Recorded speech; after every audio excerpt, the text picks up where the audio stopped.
Dear friends, dear guests, dear public, dear all who are listening and watching us on Zoom, welcome to the first lecture of History on the Edge series in this year 2025. Happy New Year. I'm late slightly, but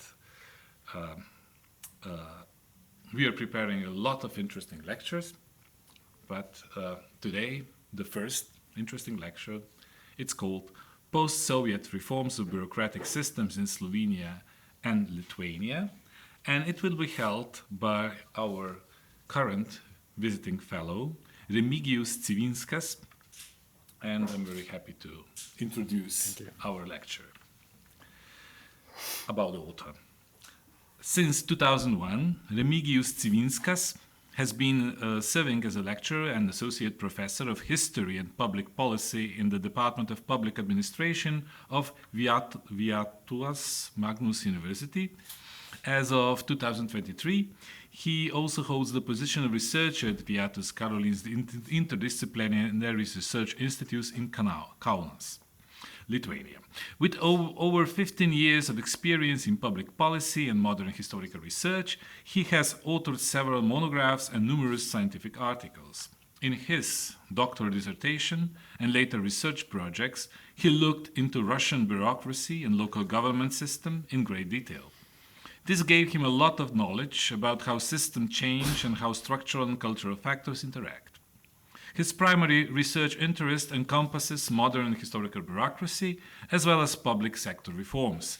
The focus on Slovenian bureaucratic reform research was prompted by a desire to investigate and compare the effect of external factors such as political doctrine, support from international actors, Europeization, as well as internal factors, including politicization, the influence of post-Socialist nomenclature, and cultural traditions. Slovenia is a very interesting case because its path to reform is very different that from the Baltic states and Central and Eastern European countries.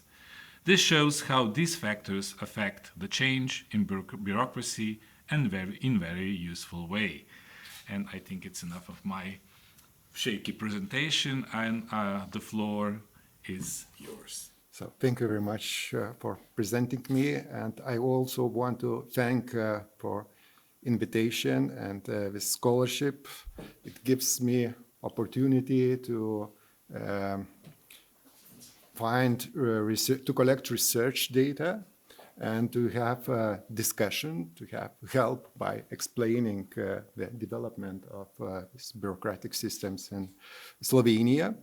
And I also want to thank colleagues I met here, firstly Žarko, but also Isidora, Nessa, and others who very warmly welcomed me, and I get all opportunities to start my research actually 2 days ago.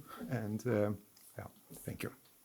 So I will start my presentation maybe by presenting firstly as condition Lithuanian government systems, just because it's necessary to have some kind of context for understanding it. And you see the main things about Lithuania. It's model of a state, unitary state, the same as Slovenia. Very similar structure of government, 2 levels of government, central government and local government, with trends, with the interest in the past to introduce regions as a government unit. But these reforms was not successful. So the structure of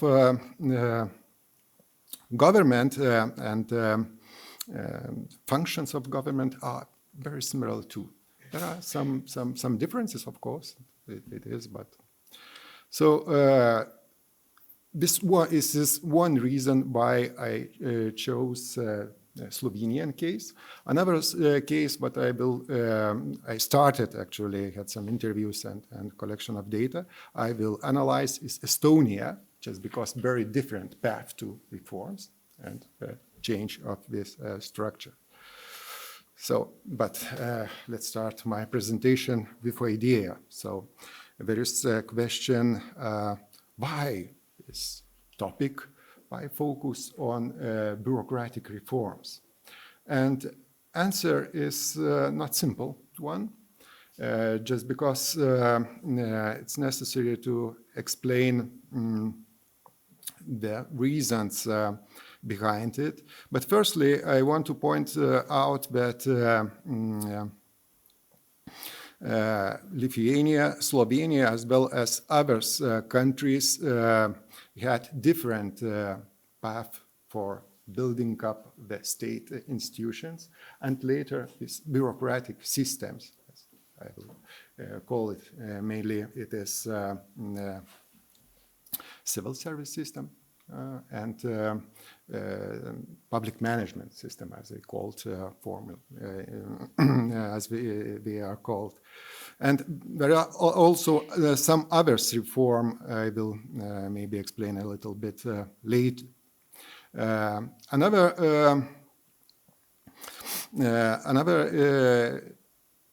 reason why I choose the Slovenian case and this comparative approach in studying bureaucracy is related to the issue that Slovenia had very effective way of developing the system.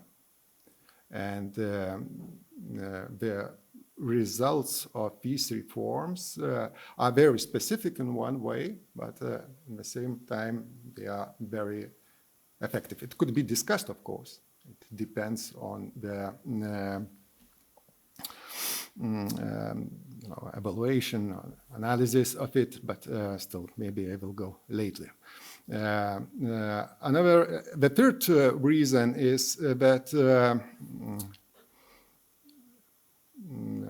as you see, maybe I will go here. Yeah, I wanted just to compare this path of Slovenian resource as exceptional example. It is often suggested by different researchers, for instance, coming from the historical sociology, Zenonas Norkus and others, a lot of transitional sociologists who are researching transition of Eastern European countries from the Soviet-type regime to the democracy. They had different paths. But also scholars from the political sciences, especially public administration, they have kind of good practice models, as well as experts coming from known international organizations like OECD, Sigma, some EU institutions. They also point out that Slovenia has specific path, and it was a pioneering country who took the best way to the modernization.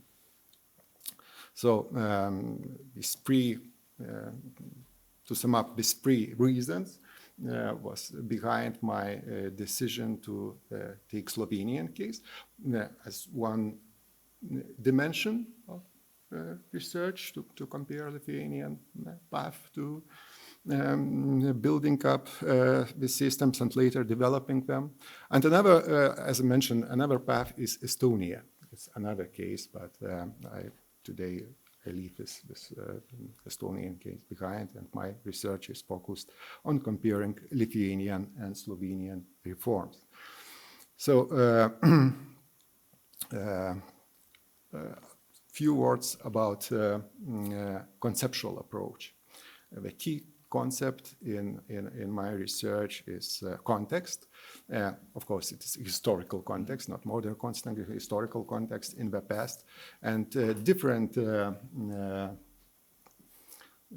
contextual factors, so-called, but influences reforms. So I will not go to the reasoning why this reform started, just because there's a lot of research in it. I not focus on results or effects of these reforms. there is also a lot of research in the field of it. But just very concrete focus on some processes, especially related to transitional events, let's say, and specifically to accession of EU, and making drafts of the laws, and later a little bit about implementing it. Policy making and policy implementation, as it is called by political scientists coming from this public policy research. And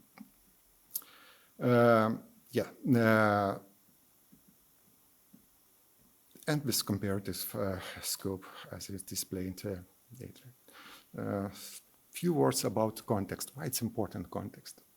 I argue, it's my starting point, but political sciences and sociology, and sometimes sociologists, just because they are focused more on structural change than to the action, they are losing contextual factors.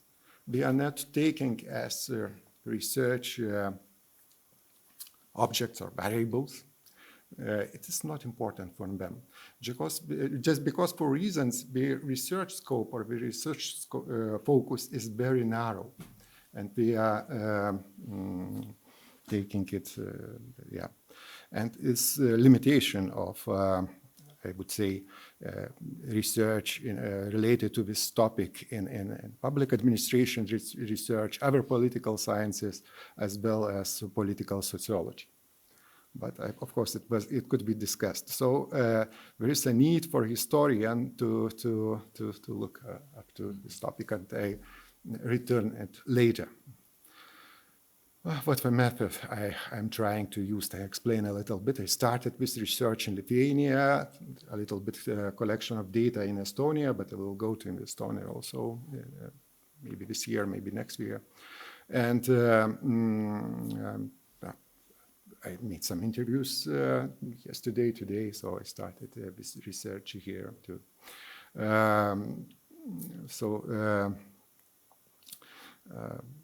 The documents, and you can see what kind of documents I will use. I started use just because there is quite known reports from the EU institutions and international organizations, but I also use archives material in Lithuania, just because it's possible to find in state archives these documents, not only in institutional archives, but some are given.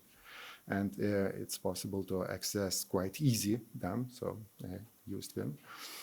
I also use some research finding, as I mentioned, from political science and historians, of course, several books, important books, also political sociologists. So can do, I will use them too. And I'm planning, I've done actually, and I will do the interviews. It's also quite important source, especially in Slovenia, but also in Lithuania, because it explains a little bit this documentary and research material. So let's look about this conceptual approach provided, and you can see as I want to take back a little bit, just because my object of research is bureaucratic system resource, but especially I focused on civil service reforms and also public administration reforms. These reforms in CEU country started in 1997, then they started accession to the EU, and they lasted for 4 years. I mean, started on reforms. Later they implemented, but this implementation, let's say, or making of these reforms was turbulent in some countries. In some countries, it was incremental a little bit. In others, it had some strategy and the processes went differently. So, the context factors and the process of making these reforms is my topic and my focus.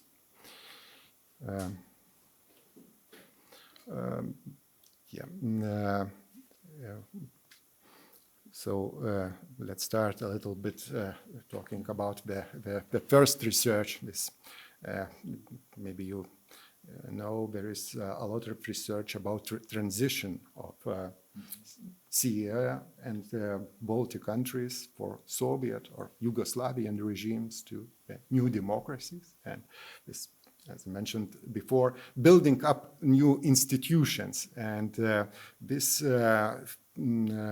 field of research has hundreds of publications and different findings. But for me, what's important, in this research, there is, from this research, there is evident that historical legacies, political cultures, administrative cultures, civil service cultures played very important role.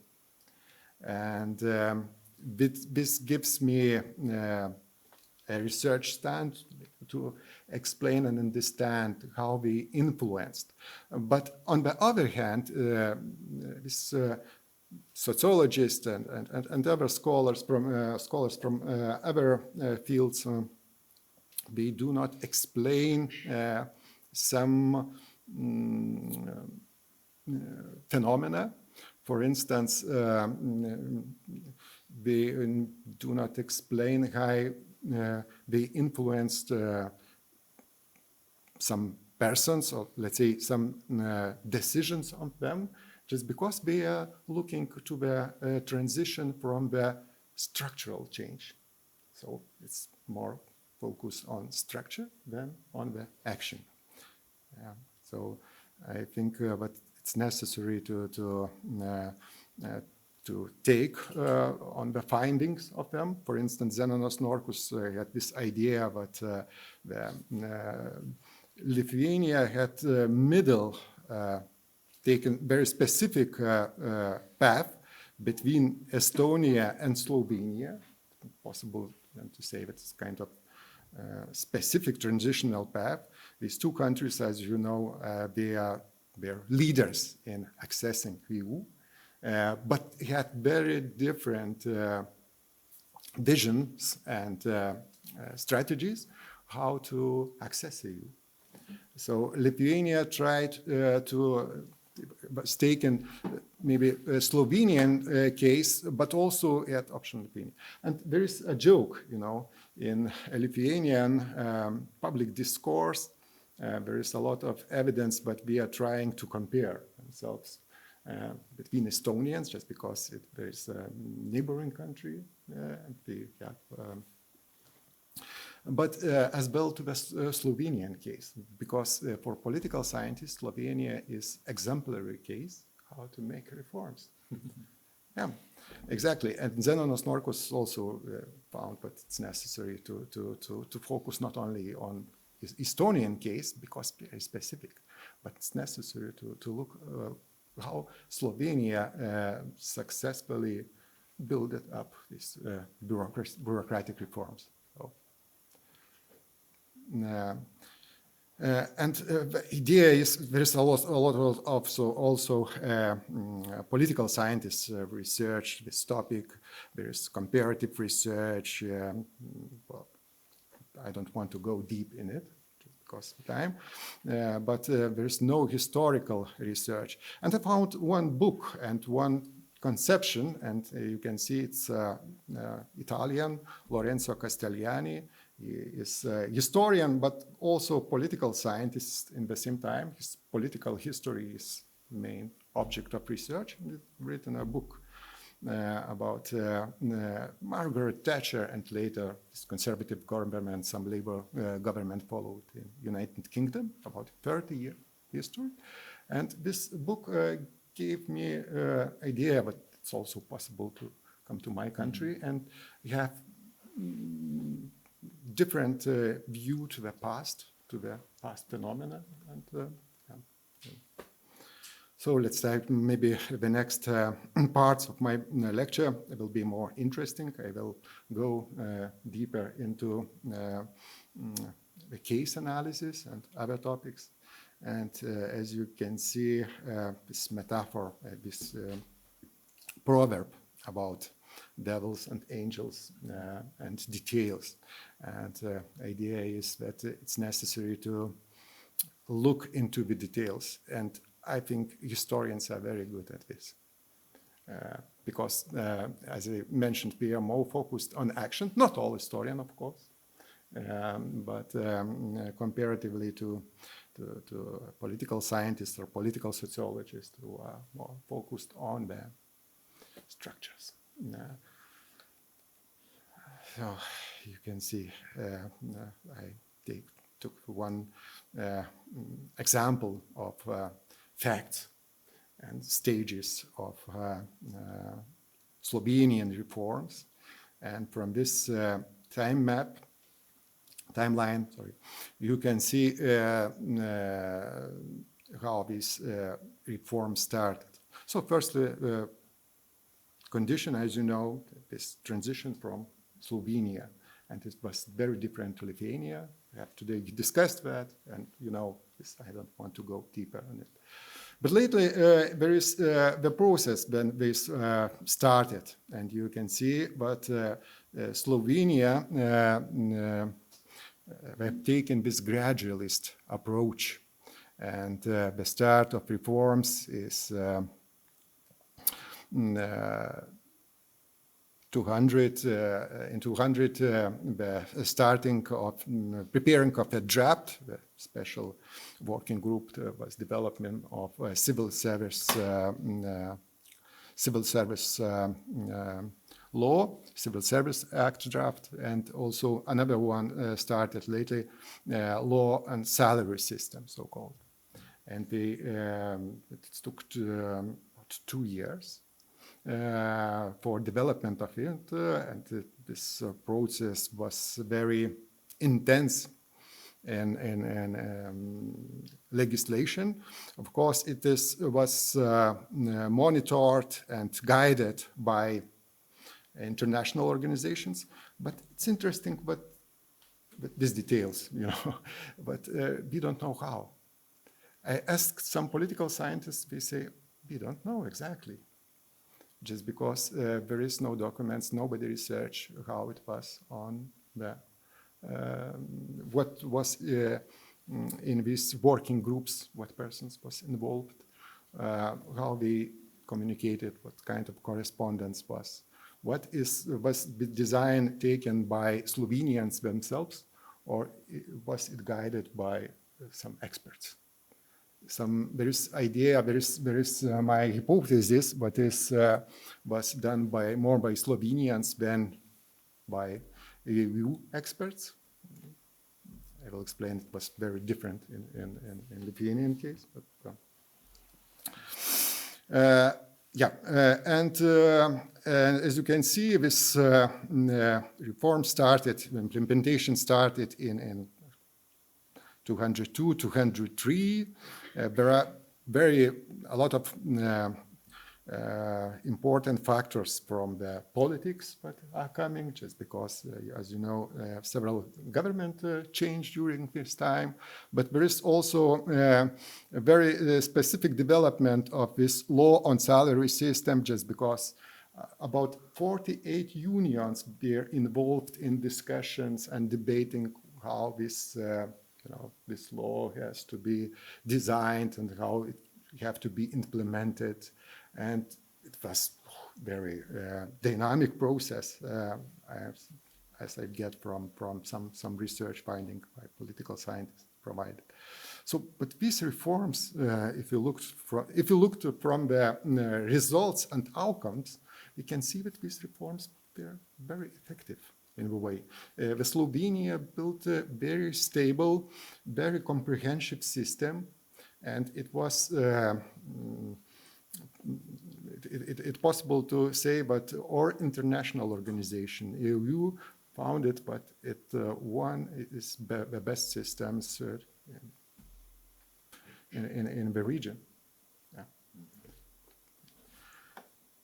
Yeah.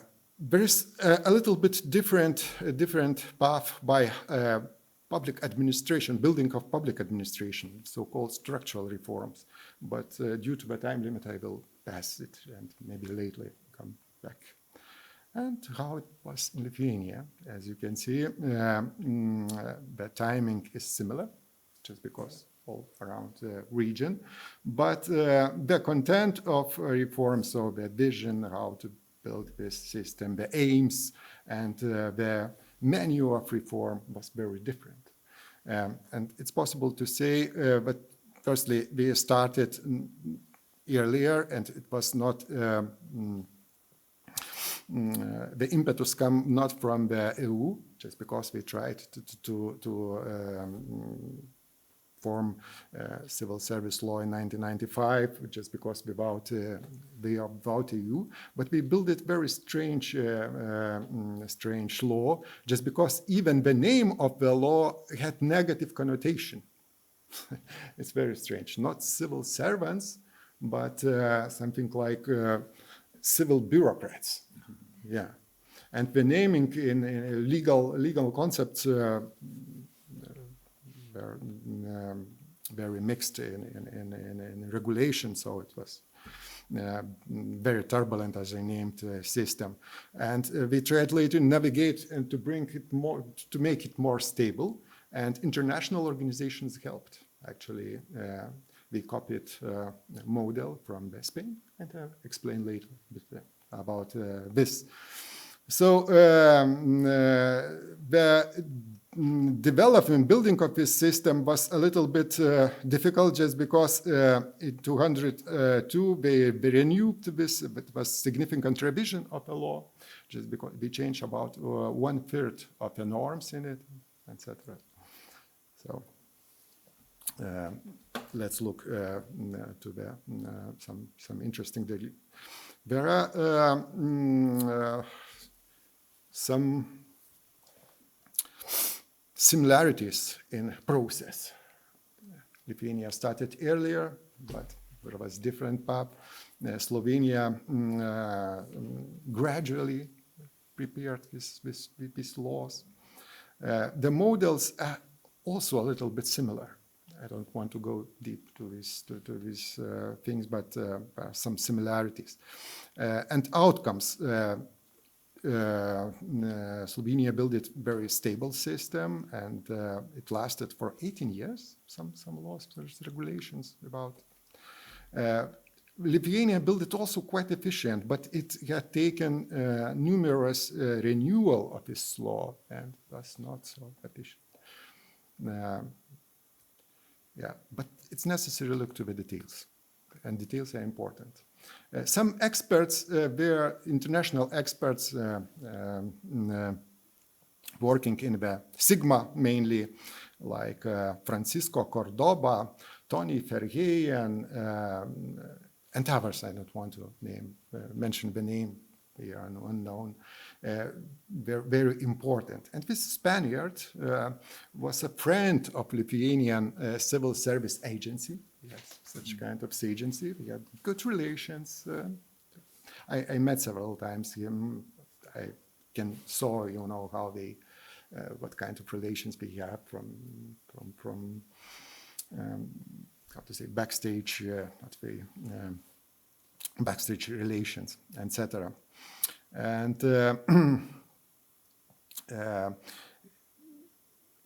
Francisco Cordona, acting on EU interest and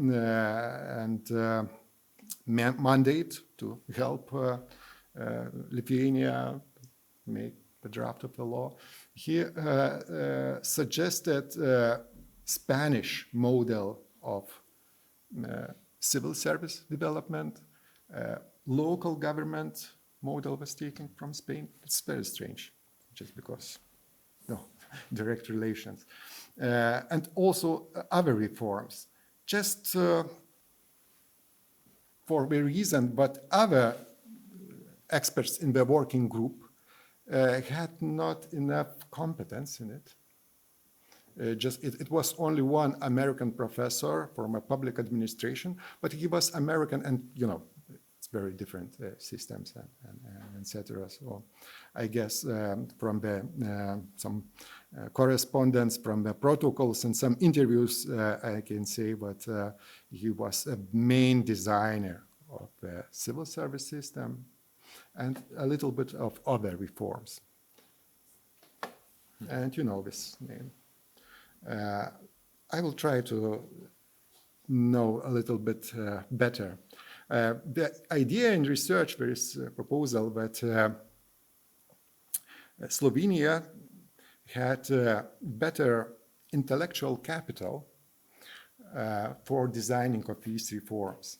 Just because this public administration schools in Slovenia, I guess it was 7 of them, they were quite strong. And we had good experts and good relation with the government. I will research if they will introduced in development of the draft of a civil service law in 200s. But it seems, but hypothetically, it seems that the involvement of these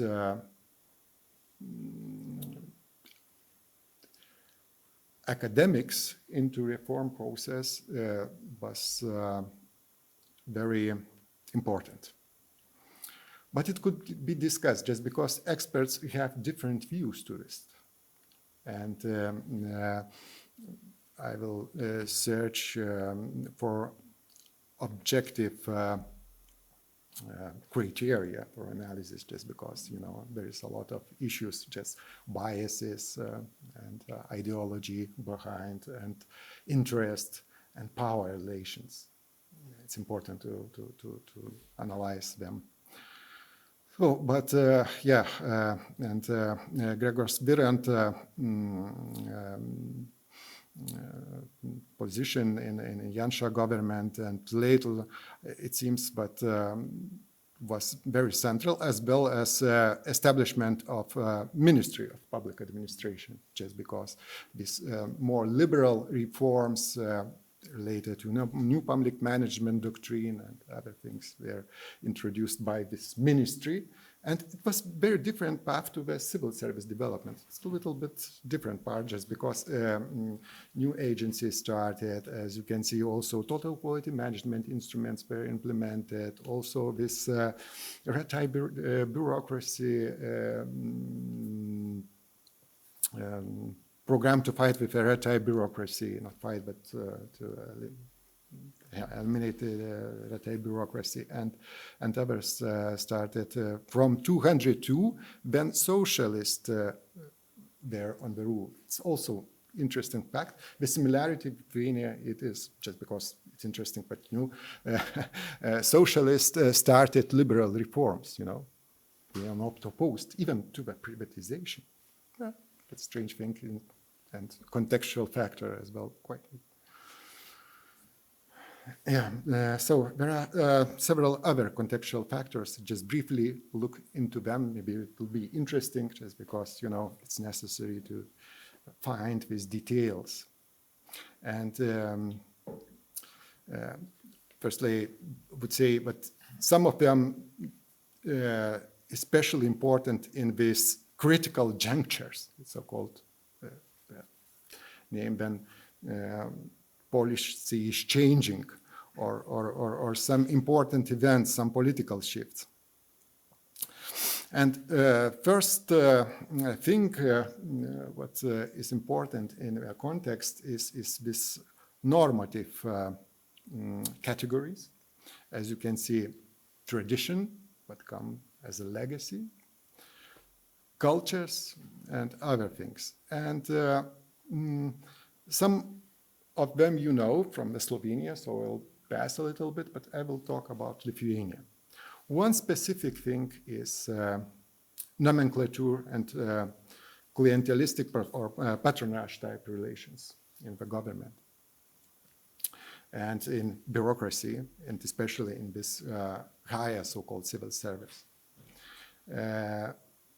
Lithuania didn't start at illustration as well as Slovenia.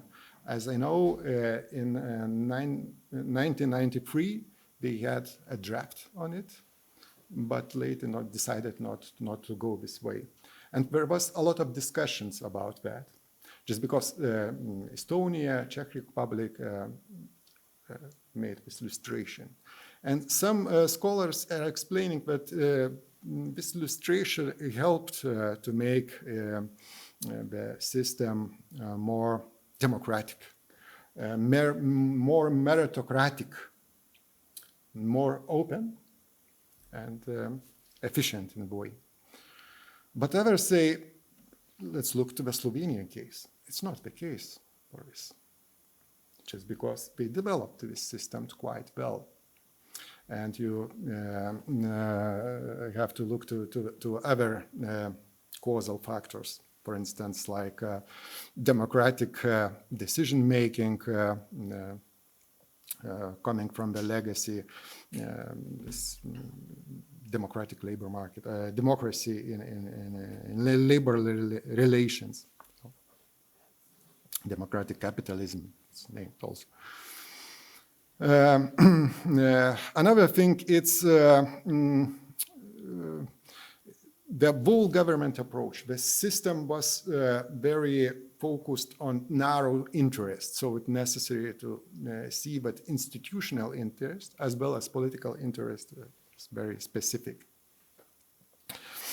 And the third one, it's focus on the process and outputs than on outcomes. It's very short or narrow vision to just focus more on what you do, you know. Of course, bureaucracy, of course, corruption, it's another factor for explaining, but I will go later to this. And it's about Slovenia, but I leave just because of time, just some questions about politicization in Slovenia of higher civil service. There is a lot of political scientists who are saying in Slovenia the system is politicized. There are clientele type relations. But others say it's a meritocratic system, actually, and it's not this type, and relations between civil service and ministers. It's normal that we have to be built on the trust and teamwork, but not on focus on these rules and legalistic determinants. So, but maybe we can go. In Lithuania, we have very specific events which could exemplify the cases. As you can see, it was statement conspiracy based on fact that one diplomat was fell out from this building from 8th floor in Grodno. It's a city in Belarus bordering Lithuania.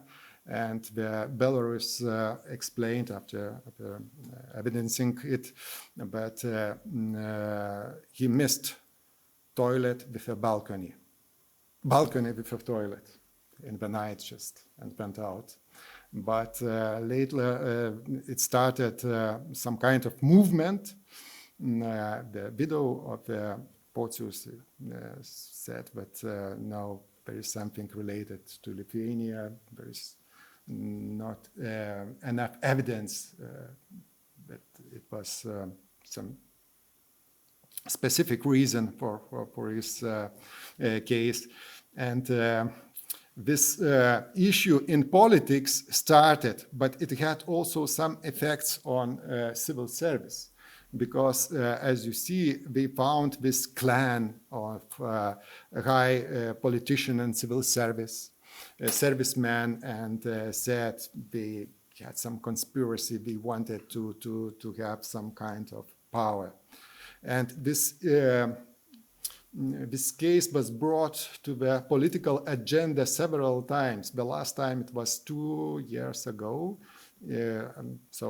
After 15 years, something like 15 years when it happened. From this you can see that there is divide in the political administrative elite, and there are some kind of networks, or there were some networks, and some politicization of higher civil service. But the research evidence, Vitalis Nakroš's colleague from the Vilnius University, and his research from surveys and other data evidence, but the depolitization of higher civil services started 10 years ago. And nowadays, the level of politicization is not high, comparatively not high. So this is more conspiracy theory, just exemplifying and how negatively civil service is viewed from the citizens, and corruption. Corruption was the issue for joining EU, accession EU, for getting this European acquis process. And you can see that even in 205 it was very high, but lately it diminished, and the capture of corruption in state was less. So and there are a lot of cases of high corruption in the civil service. And you can see some cases demonstrate interplay between bureaucratic and political corruption, and relations between some important politicians and top bureaucrats, etc., etc. Even tax agency was involved in this case, which is a very important institution, powerful. Another interesting thing that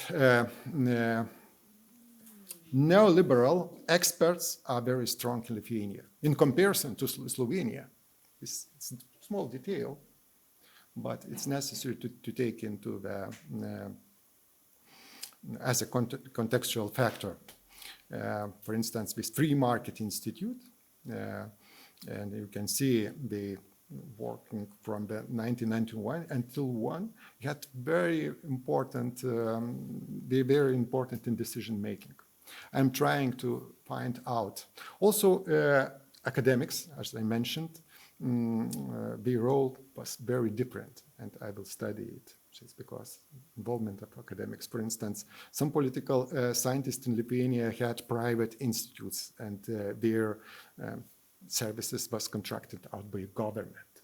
And their attitudes, how to make these reforms, was built on the right ideologies, liberal ideologies. So these bias-based approaches.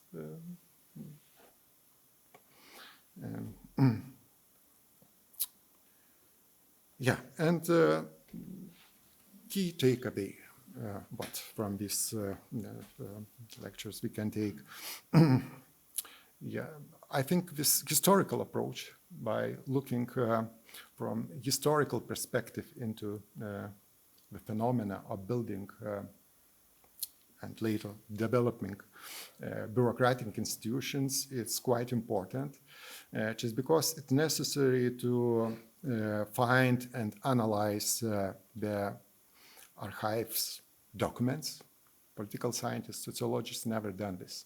Even in Slovenia, they never analyzed them, except some related to the parliament protocols of some in decision making on the parliamentary level, but not in the ministries or working groups. And another thing is, this context in my primarily research proves that historical factors are very important to be researched.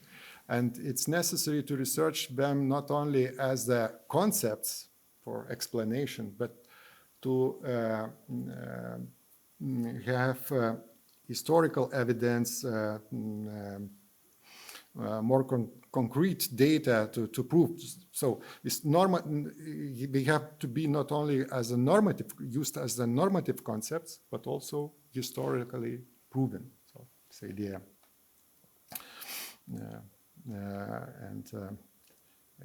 And there are several questions for discussion. What I want to find is because there are limitations of this research, of course, especially in Slovenia, just because I don't know Slovenian language, so it will be not easy to only some historical documents could be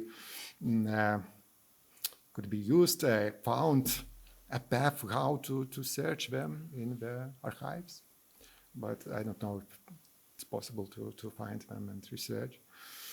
So first, what the paths is and what the causal factors and contextual factors, how they are interrelated and how they influence the bureaucratic policy making, etc. Another thing,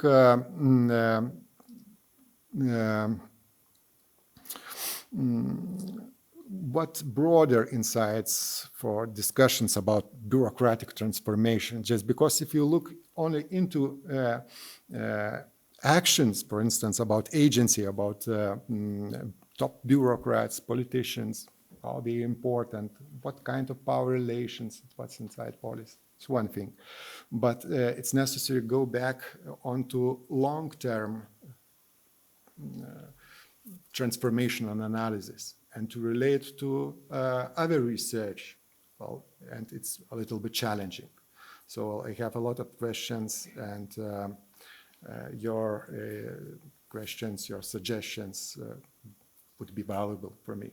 So thank you very much for your intentions, and I'm ending the lecture. Thank you. Thank you for this really interesting insight into this bureaucratic life, bureaucratic history, and it's. I must say that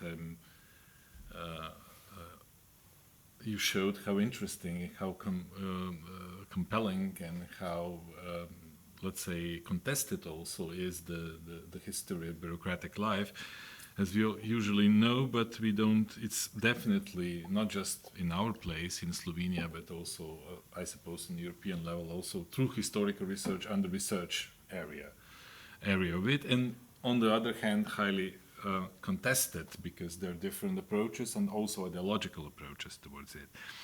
And before, maybe just a couple of impressions or comments before I start to ask questions. It was really interesting insight into the Slovenian bureaucratic history and this comparison for the from 2 points of reason, from the point of view of the history of bureaucratical development, which has different paths and different let's say layers. Also layers, yes, as maybe political history, parliamentary history, or economic history in general. And this is very interesting also for someone from coming from your region and from the outside, because we see usually when you see those actors that you presented, we put it on our network of political contacts and so on. And now, actually, through your perspective, Slovenia, we can see better, because there are no distractions, especially this political kind of ideas. But maybe just one thing, because I go to the questions. Since you mentioned this kind of civil service and nomenclatura tradition on one side, especially post-Soviet world, and even on the level of conspiracy theory, it's very much different, because obviously we have a different develop, because our conspiracy theories, especially since the 90s, especially since this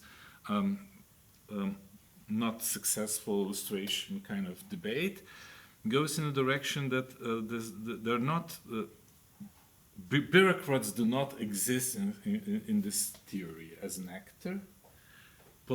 Politics exists, and different, especially the ex-politics, the party, the Communist Party, which is supposed to transform itself, and there's a conspiracy theory, right-wing conspiracy theory called UDBA Mafia. UDBA is the secret service from Yugoslavia, although it was named differently, and some kind of secret network. How they have a conspiracy that to draw all the lines in the transition and to reach themselves and to remain in control. So.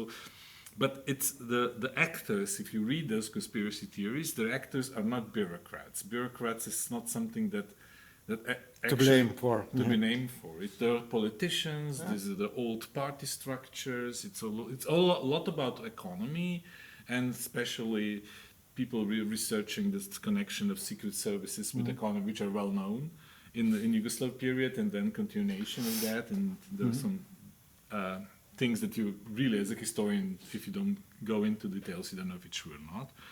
But it's a typical conspiracy theory. Here, you have the civil servants. Obviously, we're dealing with more rigid and stable bureaucratic culture, as I would say. I find that pretty much interesting, and maybe it's also connected with a different version of socialism, and because the bureaucracy in Yugoslav system of self-management, especially Karderas, which was also Slovenian and the main designer of the system, was always seen as something negative and something that you need to fight. Sometimes it's very interesting because you need to fight also bureaucracy with bureaucracy. And in the theory of Kardel, this bureaucracy is Kardel's ideas, they favored decentralization. They actually specified, because of the opposing Soviet socialism, the bureaucratic state bureaucracy as something which is bad. So we need to decentralize with working councils, and all people should govern themselves. This idea, and there should be we should not abolish planning, but there should be some kind of relationship between planning and bureaucracy. So maybe this kind of idea of bureaucracy is something you need to fight, or at best just evil that we need to have. Is slightly different maybe from your case, maybe something to delve in. And even as we know, as when Yugoslavia was falling apart, one of the great surges from Serbian side was the anti-bureaucratic revolution, which was the language of socialist self-management socialism going towards the Serbian nationalism. So this is maybe it's something about that you could look into that. And now I'm so sorry to be to say too much. I didn't know that I will have so much to say about bureaucracy, but I guess that bureaucracy is similar as health or history. Everyone in modern times have a certain relation to bureaucracy. So everyone knows something about in modern times. In modern times, of course. And please now, finally, I will ask you, come on with the questions. Anyone with the questions? Jarko, please. Thank you for your presentation. It was very interesting as far as I'm concerned, and I have a lot of questions, but we have a few days more, so we can discuss it in detail. But now I just want to say, first, like a comment about the Slovenian success during the transition regarding the administration. The fact that Slovenia was different, they were aware of that already at the beginning of the transition, because, and I would say, to risk some very strong words, in a way that was the outcome of the high day of Slovenian meritocracy socialism built in the late 70s and in the 80s. And that's why you had the faculty of public administration and so on, because they said people abroad, I discussed a little about that fact, which was very important for Slovenian socialism, because from the 60s onward, they were sending people to study in the Western countries, in the United States, in the Western countries, and these people are coming back to Slovenia. Mostly they were coming back, and they were employed in the state administration, or at the university, or at the different enterprises and so on. So there was some knowledge, and there was some exchange with the knowledge. And even at that time, Slovenia, or within the Yugoslavia, already had a strong collaboration with the different international organizations. So they had an access to the knowledge. It is always a question how they implement it. And about that awareness of the importance of the public administration, I would just like to say that Jožef Menzinger, who was one of the very important person during the designing the transition in Slovenia, was very aware of that fact. He never missed any opportunity to emphasize that the Slovenian success in comparison to the all other former socialist countries was in three areas. First one was public administration, which was not subjected to any kind of the purchase into anything. And the second one was, as he said, very, very good state statistic office, because it provided the government with real and very reliable data. So it was relatively easy to design social or economic policy, because they had the information what was really going on the lower level of societies. And the third one, what he always emphasized, was this kind of decentralization and a responsibility for the success of the socialist enterprises, or and that even in the state administration there was some kind of level of independency on the high level of the administration. And saying that, I would like to open one question. You didn't mention the administrative elite at all. How this administrative elite, was it abolished after the start of the transition? Because in Slovenia it was not. Contrary, it was incorporated into the new, and some of the people who were at the highest administrative position at the end of socialism were promoted to the ministry, to be ministers in the new government and so on, and they were included even in the new political landscape, the parties and the political parties, and they were there and they designed. And through the old reforms, they were high, as far as I remember, all the representatives were always included in these bodies who discussed and designed the reform. And my question is, when you are comparing, what was the retention of the elites when the transition started, administrative elites, bureaucratic elites, however you name it, in the Lithuanian comparison, or in Estonia, because you also mentioned Estonia.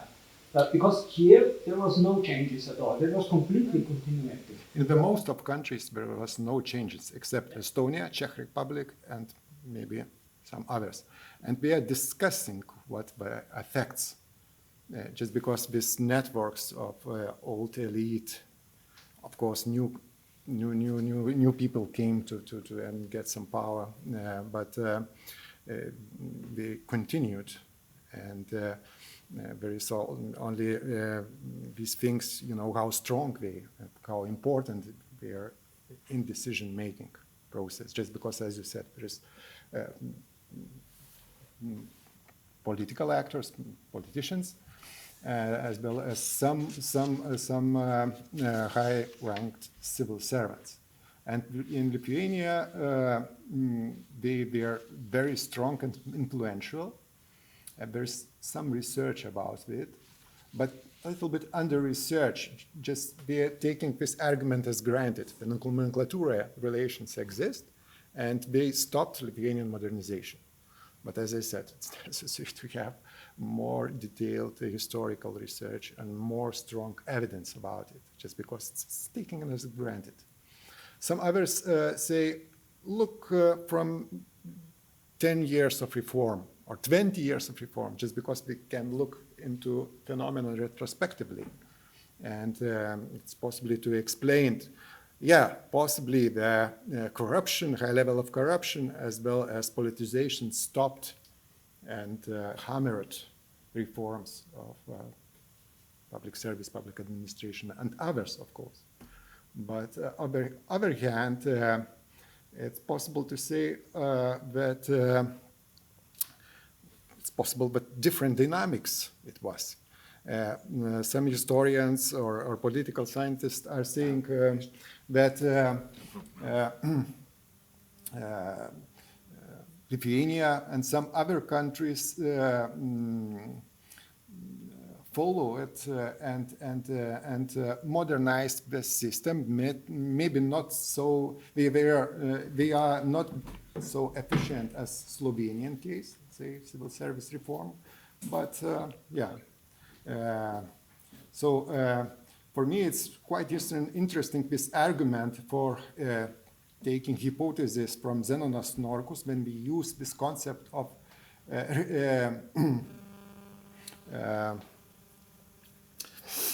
renovation of a system. The timing, the phases of renovation is very different. And for instance, Estonia, the starting point was very different. And if you look to the intellectual capital and capacities of Estonians to start reforms, they were similar, but we invited international experts into the groups. For instance, German, Wolfgang Drexler came, and we worked together. Very strong institution, Norske School in Tallinn. Very strong, we catched the Slovenia or other countries, and built very different system, very liberal, very decentralized, and so on. Thank you for. Just one thing. Yeah. When you are comparing Lithuania or Estonia, what is the effect on the ethnic composition? Because the share of the Russian-speaking population in Estonia is much higher. But only part of them were citizens. Only part of them were citizens. Yeah, I know, but before that they were included already. Before transition, they were included. Before the new member states, the Baltic states, they were included into the everyday life of. Yes, but they were not citizens. We could not vote. I know, but they were excluded probably from the public administration, and that's why the change was much higher than it was in case of Lithuania or in case of Slovenia. No. Maybe. No, I don't know. It's not necessary to just not so much deep knowledge about Estonia, but hypothetically, possibly, but. Thank you. We have one question online, and Jana Javornik, she's has quite a large question. I will try to read it. Thank you for the presentation. It's exciting to find out that someone else is interested in this topic still, given the gaps in Western comparative policy scholarship when it comes to the CAAC. As a welfare state comparativist, I have two questions, if I may. First, could you please explain why you choose the post-Soviet umbrella term to describe your country group, which also compromises Slovenia as a former Yugoslav country, while you mention different pathways? I would think worth making a conceptual distinction here around path dependency, considering the confusion in policy scholarship. And to continue. Second, you mentioned that Slovenia could be seen as a benchmark in terms of public administration. Institutional setting up. In this case, I am not completely sure about your rationale for case selection and whether Slovenia could indeed be seen as a successful case, looking back with a 30 years perspective. Against this background, I wonder whether any of these countries offer any new avenues for further research, as well as development of institutional theory. And just a hint to look into some shadowy politics shadow public policy figures who have been important, if not key expert architects of the Slovenian public administration, including two women behind Gregor Virant's salary reform, Lidija Apohal-Vučković and Helena Kamnar, to mention just two. Both are still active civil servants and worthy expert interviews. Yeah, okay, thanks. Thank you again for your presentation. I think it was a large question. I hope you will be able to answer. Thank you. Very good questions and suggestions for research. And the first thing, it's necessary to think more about this theoretical concept of using of this, and you correctly pointed out about this post-Soviet and post-Yugoslavia usage of the terms. Sorry for this, just spoke not very prepared, not reading. I will try to use more these definitions. Putting, it's more post-socialist kind of term that it encompasses everything, of course, and I can understand that someone coming from your region, it's easier to... You are making mistakes just because this, Okay. It's necessary to make a separation between these two paths. And, another thing, it's about results and evaluation of these reforms. My period for research is 208-209, before the crisis, financial and later economic crisis started. And I think that during this time there was a lot of studies and a lot of evaluations of World Bank, OECD Sigma studies, a lot of academic research, which evidence, but Slovenian case of reforming civil service as well as other structural reforms was very successful, especially civil service case. It's more about civil service than public administrations, other public administration reforms. And maybe it could be discussed about other public administration cases, for instance, agency creation, also about administrative simplification or less burden to the business and management, this administrative procedure reform, and others, regulatory reforms. So I will try to take fact. On the other hand, it was just for presentation. Just my research will focus more on process than on results or outcomes. Yeah. Okay. And further, on that note, what was the role of Chicago boys in the Baltic countries?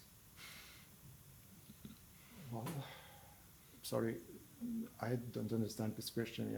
Just I think maybe it's necessary. Neoliberal kind of.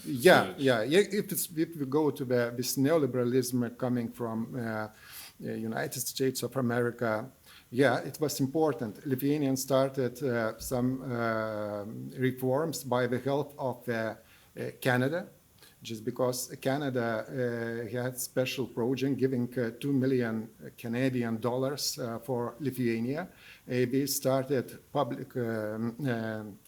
structural planning reform, and later budgeting, programming, evaluation, etc. And it was very successful. So these reforms were influenced by not only international organizations like OECD, World Bank, WMF, and others, but also by Canadians, for instance, Canadian government, federal government. And 200 Lithuanian politicians and civil servants went to Canada, to Ontario province, to see how they manage things. And our main leader, he is now commissioner in EU Commission, Andrius Kubilius, was one of the keen seeker of these neoliberal reforms. his two governments implemented a lot of neoliberal measures here. He was very, in his rhetoric, he always stressed Margaret Thatcher, Donald Reagan, and these neoliberal ideas of market type economic privatization, etc., etc. Thank you. Any other question from the public? Because it seems that very specific topic, yeah. A very specific topic, and Jana Javornik, she's a sociologist and an economist, and specializing on work relations, and so it's she's not a trained historian, so I think they were very interesting questions. Yes, and especially with suggestions, what people I have to find and try to ask for interview. It's still, yeah, we will ask to copy, yeah.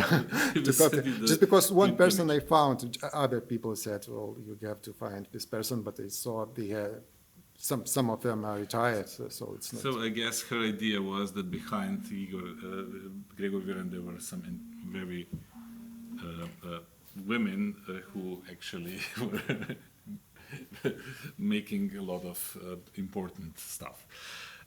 So are we came to the end of our discussion, or we still have certain topic? I find very interesting because no one is, let's say I'm not an expert on bureaucracy, as I said before, but then it opens so many doors through which we can discuss, which we can actually relate, not just for me, I'm coming more from the political history, lately dealing more with also transition, but political thought, and this kind of bureaucracy also seen, it's very interesting to see bureaucracy as an idea, and the political language of bureaucracy and different kind of perceptions. So it's also interesting to enter this field, I suppose, through the conceptual history and Begriffsgeschichte, and it's also maybe something that it's could relate to you, because that's why you can capture cultural differences and the differences of historical reasons from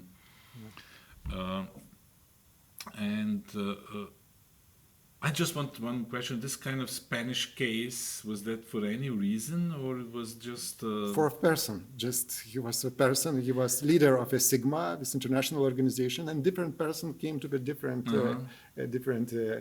but he played just a very important role. Just because other experts were not. If there would be someone here who would be an expert of Spanish bureaucracy, I will ask them if the Spanish bureaucracy has certain feature. I suppose here they have a really rigid system of civil servants, because I know that Slovenia we don't have it for a reason, but maybe you have. Maybe there are some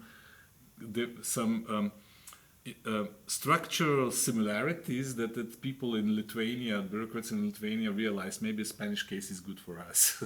No, just because, it was two reasons behind why he became very important. Just first one, as I mentioned, it was not so much expertise in the field. So Lithuanian experts, we have some but another reason, it was a timing for accession of EU, just because Lithuania had, European Commission said, but Lithuania could not access European Union with other countries just because she is not preparing reforms successfully with reforms paths. So it was necessary to provide this draft of the law in a hurry, just without a lot of discussions, just because saying he prepares. I think we are familiar with the procedure also in our country. Yeah. Thank you. Thank you very much, and we have come to the end of this discussion. More than an hour. It's a good result. And especially if the people are still here online, it's a great thing. Before I will conclude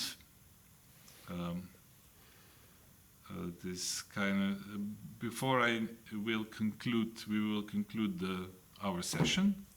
I would like to invite you for the next lecture. Next lecture is going to be next week. It's Wednesday, the same time. It will be held by Andrzej Holub, and the title is Unified in a Course on Connection Histories of Czech and Slovenian National Socialism. So till the next time, and have fun, and people here, please, coffee is in the back. Thank you. Goodbye.